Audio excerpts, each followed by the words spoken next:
Hello.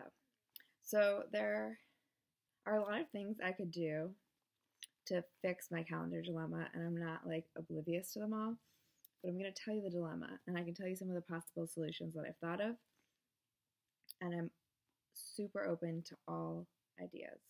So feel free to comment below, or when I share this on Facebook, to comment on the Facebook post, or to send me a message, whatever. I'm looking for suggestions. Okay, so this is my calendar setup from this past year. What's very important to me is that the whole week is like this, and it's vertical. So this one says this week, so you can put general things. Then Monday, Tuesday, Wednesday, Thursday, Friday, Saturday, Sunday.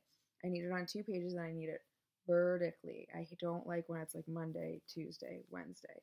So I like that, but the problem is all the calendars that I've seen that are like this, the monthly calendar is teeny, and I can't use it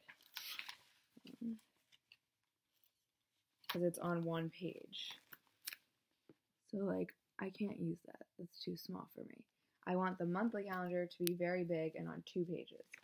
So then I got a second calendar for the monthly view that I want. So this is my favorite calendar. It's from Barnes & Noble. I've been using it probably since college or high school. But I like this because it has very big boxes that I can write in. So this year I'm doing something a little bit different. I got a calendar from Target that was very cheap, and it's very light, which I like because I carry 2 calendars, and it's just monthly, and it's huge, the boxes. And I started to fill in some stuff, which is great, and I like to color code things, as you can see. The one downside to this is it kind of bleeds. You can see, I don't know if you can see it on the video, but there you can see the color, the highlighter through the page. Anyways, I'm happy about it. It has a cute cover, so it's good. Then I bought this calendar for $20 last night to fulfill my weekly needs of having it vertically. So this is how it looks. What attracted me to this calendar, it's very big, and it was $20, which is more than I wanted to spend because I think the one last year was like $14. But I like that each month has a theme, and like it talks about it. So February is imagination, and January is openness, and then I also like it has like a nice welcoming message, and openness is the theme.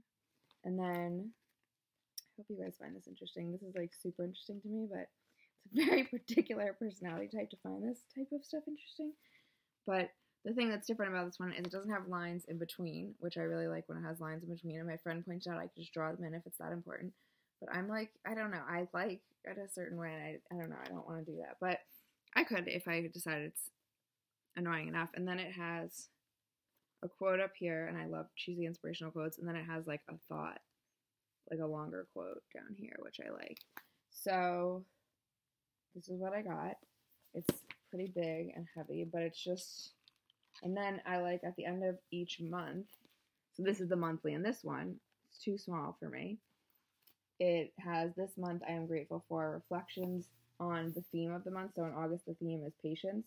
So how did you practice being more patient this month? What tangible benefits did you experience as a result of being more patient? In what ways will you look to practice? Oh, practice is spelled with an S. That's interesting. Instead of a C.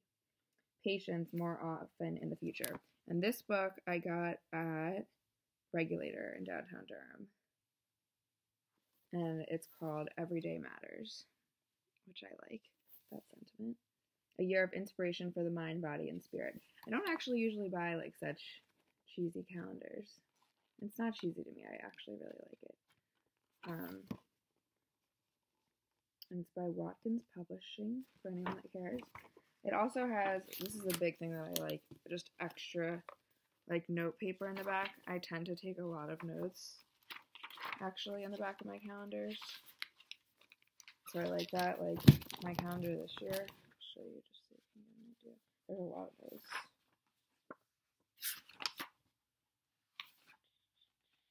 I was taking a financial course, so at first I think I took all my notes there. I also took a notes at the Mac store when my computer broke, meetings with people, so just lots and lots of notes. So ideally, I think I want like 3 things in one, and I can't find all 3 things. So the weekly, vertically, not horizontally, the monthly 2 pages with big boxes, and then notes at the back, so I can like write things. Solutions I've thought of, like I could create my own calendar. I know, but I'm just like not fully motivated enough to do that yet. But that could be a fun exercise, and I might consider doing that. 2, I could look harder. And 3, I could look online, which is something I've not really done enough. I did last year. I looked a lot at like Staples and Office Depot and went through every single one. It's really frustrating to like click on all of them and have to look at the inside. And I've gone to Staples. I've gone to Barnes & Noble. I drove to Apex last year to look at a $60 calendar, but it was huge and it was too much of a commitment because that feels like a lot of money, and I'm also like, it was really heavy. It was more for like a stay-at-home mom kind of thing that she could leave on the kitchen counter, and like I carry my calendar with me everywhere, so I was like, no. So yeah, if you have a favorite calendar, please feel free to share it. Other thoughts that I feel like sharing. There are more, but I forget what they are. So my post today is mostly about Nas Daily. He's awesome. One of the things he said that I didn't write about, but maybe I'll add it after I finish this video, is the reason he creates videos every day is because when he was in school, he had a class where the teacher there were 2 groups. They divided the class in 2 groups, and one group had, I'm maybe making up the number, but like 45 days to create a vase, and each day they could create a different vase.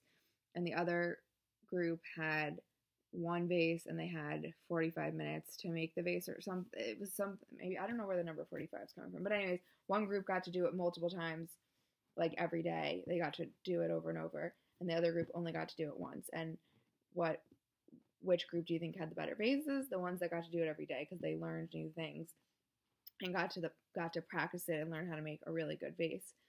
So he's taken that and apply that to his video making. So he makes a video every day, whether he feels like it or not. If he's sick, he doesn't want to make a video every day, but he does it. And sometimes he posts shitty videos, but he does it to help him learn to be a better videographer and storyteller. So I found that really inspiring, because I think that was one of the goals of this content challenge, was to get myself in the habit of creating content and thinking and like giving myself time to reflect. And the biggest thing was to test my self-discipline, because I want to see like if I can keep something up for 365 days, because my singing challenge lasted, I think, maybe 42 days. So we're on day 30 today, guys, so that's a milestone. But I'm going to be going home to New Jersey for like, I think a week or 10 days. So that'll be interesting to see how the content flow happens in New Jersey. But it's been a really good experience. Someone asked me recently about how it was going and if it was fun or if it felt difficult. And my answer was, it feels like both. Like, there are some days where I'm like, this is much harder than it looks, because I don't always feel inspired, and sometimes I just want to go to bed. And like, I have long days. But I've really enjoyed it. It's been difficult, but I've also enjoyed it.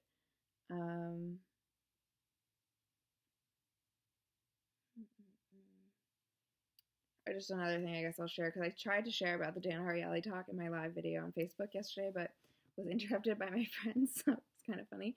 But one of the takeaways that I got was like that money, and it's not like a lot of the stuff that I learned from him, I feel like it's not like this like huge like, oh my god, it's like not common sense, but in some ways common sense. So that money's like very invisible. So like, for example, he was talking about an Indiegogo campaign where you pay with Apple Pay, so you just like put your thumb on the phone and the money gets sent. So like, you don't even see it. And like how if you do auto pay for your bills, like you don't even realize how much you're spending on your electricity or energy. And so one of the things that I liked about Nas Daily, I was watching a video that I've linked in my post today. It's the 10 minutes of Nas Daily. He does one video, and he does a 1-minute video every day. So the 10 minutes is, I think he combines 10 of his videos to answer like the biggest questions that he gets asked. but one of them was like, how are you supporting yourself? And he wanted to make money more visible, so he explained like where he made all his money from. And I think he made $46,000 in a year, which is kind of amazing because he quit a job at Venmo where he's making $120,000 a year. And I think when I've been doing more research. I didn't write all this in the post, but when he quit his job, he had $20,000 saved. So that's pretty good. I don't know how long he could support himself on that living in New York. I would imagine not very long, but I also think I saw a post or a video about him saying that he was really cheap. So I think he may be good with money or frugal. But he's gotten a lot of free stuff also as a result of becoming such a huge influencer and having like hotels and airlines want him to travel with them and use their services so that they'll be featured on his videos because he gets like millions and millions of views. So the point of that was I just really thought it was cool that he went through this video and showed you like $700 came from this, $400 came from his t-shirt sales, $2,167 came from consulting. I might be making that number up, but he like really broke it down, and that was really cool because I think that was another one of my goals with content creation is talking more about finances and more openly. And I think the whole career development theme that I'm talking about, like wanting to talk about more, and is also related to something. It's a lot. It's multifaceted and there's so many layers, but a big part of it is Dan Ariely. Someone asked him at the talk last night how to get that they were doing work and trying to like develop a study to figure out how to get millennials to invest in their future more. And Dan Ariely's response was that it's not that millennials are different, and he doesn't really make those kind of distinctions of like Gen X, Gen Y, millennial, and that thinking and decision making has not evolved. Like not like that sounds bad, but like the preliminary way that we make decisions or the like intuitive, natural, whatever, evolutionary way, like it hasn't changed. It's still like we still have the similar decision making processes as different generations, but what has changed is the environment that we're in. So like he gave an example of like millennials living in San Francisco probably have very little hope of owning a home. And so that is interesting because it's like, well then I don't know what that says, but like then do they save money for their futures if they know they're never going to be able to have like the future that they pictured?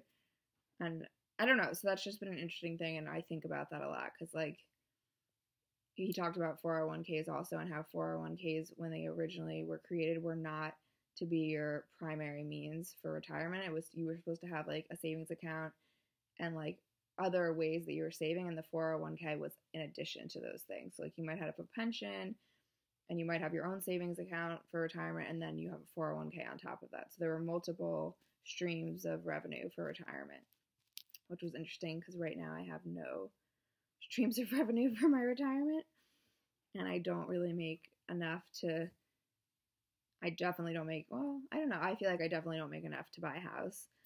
But I also am of the belief that I don't want to spend any money I don't have. So I don't want to take any loans out or do anything on credit. Like, I want to pay cash for everything. And I realize how that seems, it could be very unrealistic. And it may be, but I'm just trying to stick to it pretty. Oh, I have to sneeze, sorry. Sorry. Pretty closely, which is one of the reasons I have not replaced my card, because I don't have the amount of money that I'd like to have to buy a car. I have enough money probably to buy a car, but not the car that I actually want. Slash, I also just really don't want to spend that kind of money right now, because it feels scary, and I'd like that I have like a little bit of a cushion for if something happens, like I get in a car accident or like I get sick or whatever. Like I have a little bit saved, and if I buy a car, I will have nothing saved, which is scary. So anyways, that's one of the things I want to explore more with my content is finances and how, I don't know, just being more transparent and like doing more reading and research about finances and decision making, and I don't know, thinking about how I can change some of my habits, because I did take a financial class called Financial Peace University with Dave Ramsey, and he's all about the cash and the envelope system. And actually some of the studies that Dan mentioned last night, did make use of envelopes and money, and I thought that was interesting because it really does help you. Like if you set aside, this is how much I'm spending on groceries, this is how much I'm spending on beauty products, this is how much I'm spending at the gym, like whatever. It gives you a little bit more. Sorry, my computer's dying. It gives you a little.